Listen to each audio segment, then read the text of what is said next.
Hello बच्चों, आज हम कक्षा 8वीं हिंदी भाषा भारती के पाठ 5 श्री मुफ्तानंद जी से मिलिए के अभ्यास पत्र को प्रश्न और उत्तर सहित बहुत ही आसान भाषा में पढ़ेंगे। आज के वीडियो में हम प्रत्येक प्रश्न को पहले पूरा पढ़ेंगे और उसके तुरंत बाद उसका सही उत्तर समझेंगे। तो चलिए शुरू करते हैं। प्रश्न 1, निम्नलिखित शब्दों के अर्थ शब्दकोश से खोजकर लिखिए। उत्तर, निःसंकोच, बिना किसी हिचकिचाहट या संकोच के। कृतकृत्य, जिसका कार्य सिद्ध हो गया हो। संतुष्ट या धन्य होना। जीवन यापन, जीवन बिताना, गुजारा करना। तिकड़म जुगाड़, कोई युक्ति, उपाय या चालबाजी लगाना। खुशामद, चापलूसी करना। इहलोक, ये संसार, मृत्युलोक।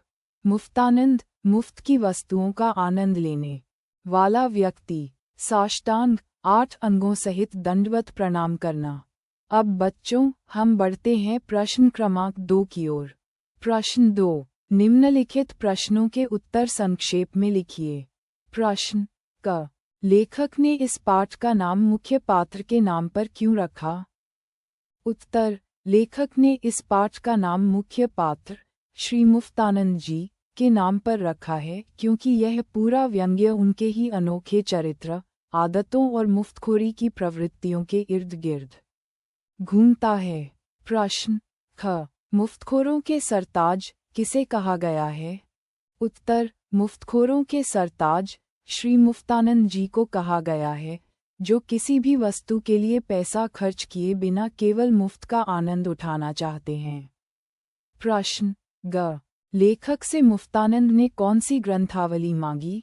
उत्तर, मुफ्तानंद जी ने लेखक से कालिदास ग्रंथावली पढ़ने के लिए मांगी थी। प्रश्न घ, मुफ्तानंद जी की कमीज कहाँ और क्यों फटी? उत्तर, मुफ्तानंद जी की कमीज मुफ्त की बर्फ या मुफ्त राशन अथवा सिनेमा टिकट बांटने वाले स्थान पर लगी भारी भीड़ में धक्का मुक्की के कारण फटी थी। प्रश्न ग, लेखक मुफ्तानंद जी को साष्टांग प्रणाम क्यों करता है? उत्तर, लेखक मुफ्तानंद जी की अद्भुत मुफ्तखोरी की कला, अपूर्व लगन और बिना किसी संकोच के दूसरों की चीजों का उपभोग करने के कौशल को देखकर व्यंग्यात्मक रूप से उन्हें साष्टांग प्रणाम करता है।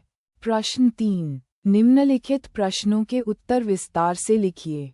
क, मुफ्तानंद महोदय की मुफ्तखोरी की घटनाओं में से आपको सबसे अधिक प्रभावित किस घटना ने किया?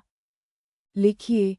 उत्तर, हमें मुफ्तानंद जी द्वारा मुफ्त की कटी पतंग लूटने वाली घटना ने सबसे अधिक प्रभावित किया। इस उम्र में भी बच्चों के साथ सड़क पर दौड़ना और अपनी कमीज तक फड़वा लेना उनकी मुफ्तखोरी के प्रति अटूट निष्ठा को दर्शाता है। ख, मुफ्तानंद जी पढ़ने के लिए समाचार पत्र कैसे प्राप्त करते थे? उत्तर, मुफ्तानंद जी स्वयं अखबार नहीं खरीदते थे। वे सुबह सुबह सबसे पहले किसी पड़ोसी के घर या वाचनालय जाकर दूसरों का समाचार पत्र मांगकर पढ़ते थे। ग, मुफ्तानंद जी दूसरों से पुस्तकें मांगकर उनका क्या करते थे? उत्तर, वे दूसरों से पुस्तकें मांगकर उन्हें अपनी अलमारी में बंद करके रख लेते थे और कभी वापस नहीं करते थे। पूछने पर टालमटोल कर देते थे। घ, लेखक ने कबीर का रहस्यवाद किस संदर्भ में कहा है? उत्तर, लेखक ने मुफ्तानंद जी की अलमारी में रखी उन किताबों के संदर्भ में ये कहा है जो एक बार अंदर जाने के बाद गायब हो जाती थीं और उनका वापस मिलना कबीर के रहस्यवाद जैसा कठिन हो जाता था। ग, परलोक के संबंध में मुफ्तानंद जी की क्या धारणा है? उत्तर, मुफ्तानंद जी की धारणा है कि जब ईश्वर ने इस लोक में सब कुछ मुफ्त दिया है, तो परलोक में भी उन्हें मोक्ष और आनंद। बढ़ते हैं प्रश्न क्रमांक 4 की ओर। प्रश्न 4, रिक्त स्थान भरिए। उत्तर, मुफ्त का चंदन घिस मेरे नंदन। उत्तर, माले मुफ्त दिले बेरहम। इस प्रकार बच्चों, हमने कक्षा 8वीं हिंदी भाषा भारती पाठ 5 श्री मुफ्तानंद जी से मिलिए के अभ्यास पत्र के प्रश्नों को पूरा पढ़ा और प्रत्येक प्रश्न के साथ उसका उत्तर भी समझा। परीक्षा की तैयारी के लिए इन सभी प्रश्न उत्तर को अपनी कॉपी में जरूर लिखें और दोहराते रहें।